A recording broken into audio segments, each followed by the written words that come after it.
Now we come to our valedictorian. The John Gale Hun Valedictory Award is awarded each year to the member of the senior class who has earned the highest cumulative grade point average over a 3-year period.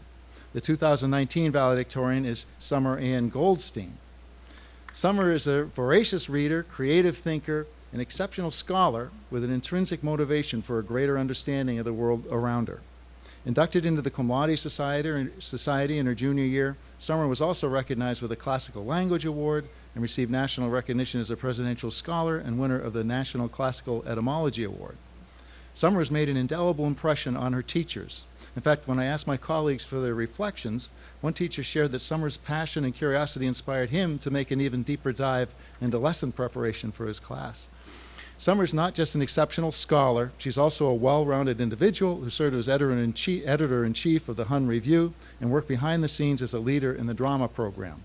Her passion for service also inspired her to serve as a lead tutor in the Peer Tutoring Center and as a member of the Community Service and Diversity Clubs. We'll greatly miss her next year as she embarks on her next chapter at Brown University. On behalf of the faculty, I'm proud to present this year's John Gale Hun Valedictory Award to Summer Ann Goldstein.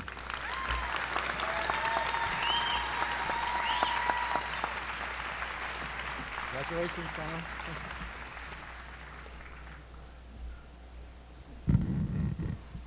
Welcome, class of 2019, to graduation day, a day that seemed to rush to get here. And welcome to faculty and family.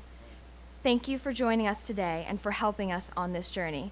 To my friends and family, I love you all very much. Up until about April, I felt almost entirely ready to leave high school.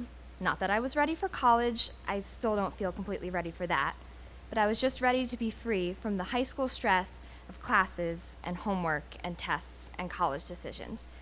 In short, I was tired. Then, I had a conversation with my very patient mom where I promised to try and be a little more positive about my last weeks here. And I did try, though maybe imperfectly.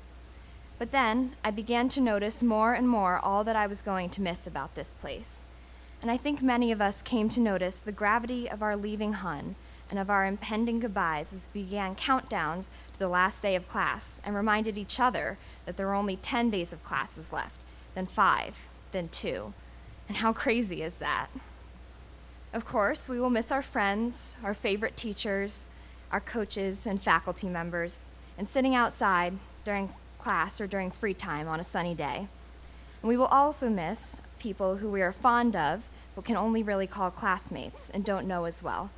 The people whom you smile at or grimace at across the Harkness table with the singular sense of camaraderie that is a part of what it means to be a student. It's strange to think that, for all we know, we might never see those people again. But perhaps today really isn't the best time to get bogged down in what-ifs. We will all probably miss, as well, the events and stories that remind us of how wild high school has been, with all of us enclosed within these walls together. The stories so memorable that you tell them to people who don't even go to Hun, who have absolutely no context, just because you think they have to be shared. Like when Black Violin visited, and most of the school joined in what could only be referred to as a mosh pit at 10 a.m. on a Wednesday morning. Or when our marine biology class got Mr. Lafredo to play Pop Tropica for a few minutes by chanting Pop Tropica over and over. Or how most of us still consider a silent nose goes an acceptable way of deciding who's going to have to airplay a video for a substitute. There are many more of those stories to tell, and some well-known favorites that I'm not supposed to go into. There are multitudes of goodbyes to say as our time here comes to a close. Goodbye to the Kennedys and Ishanas who have been there for us through all of it. Goodbye to underclassmen you wish you had more time with. Goodbye to teachers who made classes exciting with Great Gatsby music videos and ugly sweaters, and Kahoot music, who helped you discover that you're passionate about Latin or calculus or literature. And goodbye to teachers whose classrooms you visit at the end of the day, even though they aren't your own. You also have to say goodbye to your favorite things that you loved at Hun, classes, sports, clubs, and all else. I hope nearly everyone found something new to enjoy here, and perhaps even in the places where you would never have expected it. Maybe you found a passion for photography, for performing in musicals, for baseball, for volunteering at an animal shelter, for chemistry. Hun has provided a wide array of opportunities for us to dig our own niches. We now have to say goodbye to those things in the way that they exist here, but those interests and opportunities and the willingness to explore them carry with us. I tend to have trouble with goodbyes, or rather, I focus too much on each little goodbye.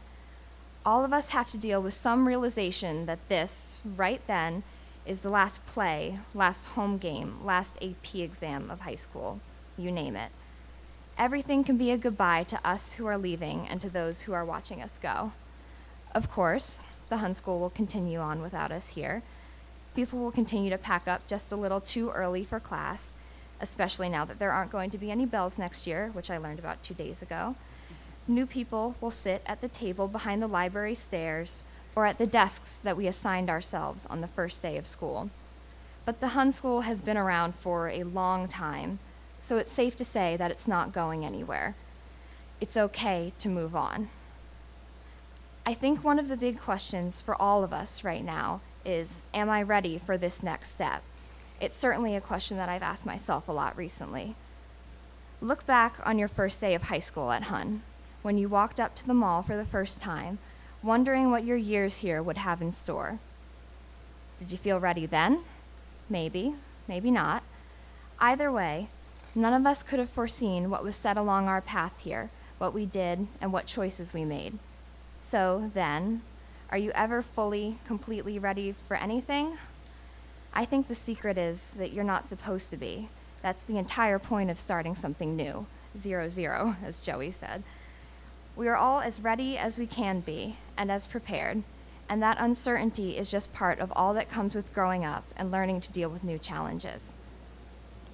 Our parting gift is to be able to say as many goodbyes as we want, or as few, and in all the ways that we want them. So, as we say all of our goodbyes today, we can have the confidence that our friendships, our parents, our teachers, and the Hun School of Princeton have prepared us for what's next. We can move on, confident that we are as ready as we can be, as ready as we need to be, and we're going to be amazing. Thank you all, everyone who's here, but particularly my classmates and teachers for sharing these years with me. I wish you all the best. Goodbye. You just said that you want to steal that for next year.